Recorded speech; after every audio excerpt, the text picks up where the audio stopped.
표본의 숫자를 늘리는 것은 네.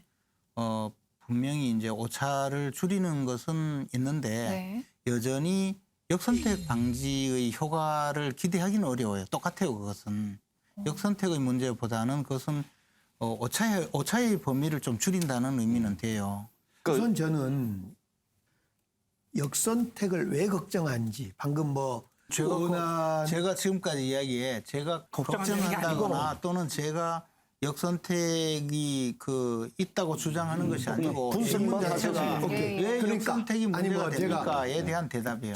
아니면 제가 자칫하면 또 고발당. 절대로 저는 아니에요. 엄청 중립. 우리 민주당은 역선택을 할 생각이 추호도 없어요. 누구를 지지하는 역선택을 통해 지지할지도 모르겠어요. 또 거짓말하고 있어. 제 개인적으로 보면 윤석열 후보를 역선택으로 지지만 할 수 있으면 하고 싶은데 그래서 이 역선택 논의를 왜 하는지 모르겠어요. 그런데 저는 더 이해가 안 되는 것은 우리 국민의힘 이준석 대표를 포함한 지도부예요. 지금 이준석 대표가 뭐라고 하냐면 경준이가 마련한 안을 추인한 것이 맞다.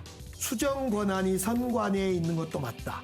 그러니까 선관위에서 결론 내리겠다 이런 식의 이야기를 하거든요. 그런데 지금 제가 여기서 여쭤보고 싶은 것이 과연 위임을 한 건지 아니면 이준석 대표가 이렇게 수정 권한이 선관위에 있다라고 말하는 것은 위임을 할 때만이 가능하거든요. 지금 당헌상 도저히 할 수가 없어요. 왜 이 문제를 이렇게 지도부가 무능하게 이렇게 처리하고 있는지 저는 한때 좋아했던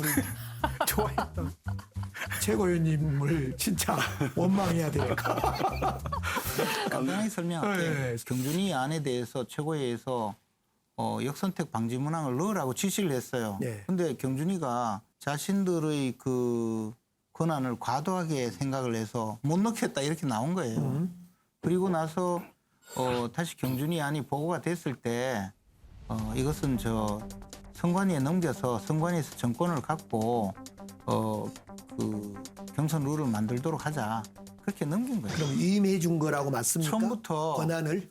정홍원 선거관리위원장을 임명할 때 그 자리에서 선거관리위원회의 정권을 위임합니다라고 아예 규정하고. 그러면 지금 뭔가 문제냐면 저도 한때 당 최고위원을 해본 사람으로서 지도부와 선관위와 후보가 지금 권한 다툼이 정리가 안 된 거예요, 이것이. 이걸 해줘야 돼요. 그래서 이준석 대표가 제가 걱정할 일은 아닌데. 아니 이준석 대표가 경선준비위원회에서 역선택 관련해서 정할 권한이 있다고 다시 한번 확인해줬고 정리를 했죠. 경준이 흔들지 말라고 경고도 했어요. 예. 그러니까 제가 보기에는 국민의힘이 왜 이렇게 역선택 가지고 소모적인 논쟁을 벌일까 그럴 필요가 없을 것 같은데 그런 생각이 들고 특히 이제 윤석열 후보께서는 크게 좀 오판을 하고 계신 것 같아요. 솔직하게 말씀을 드리면 민주당은 윤석열 후보가 국민의힘 대통령 후보가 되는 것이 더 쉽습니다. 진짜 그렇다니까요.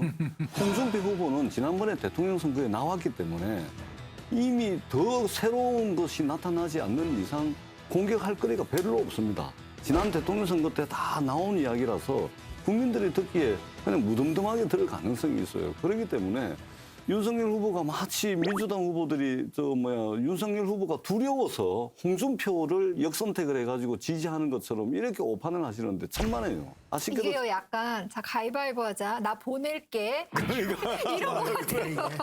여기까지만 말씀드릴게요.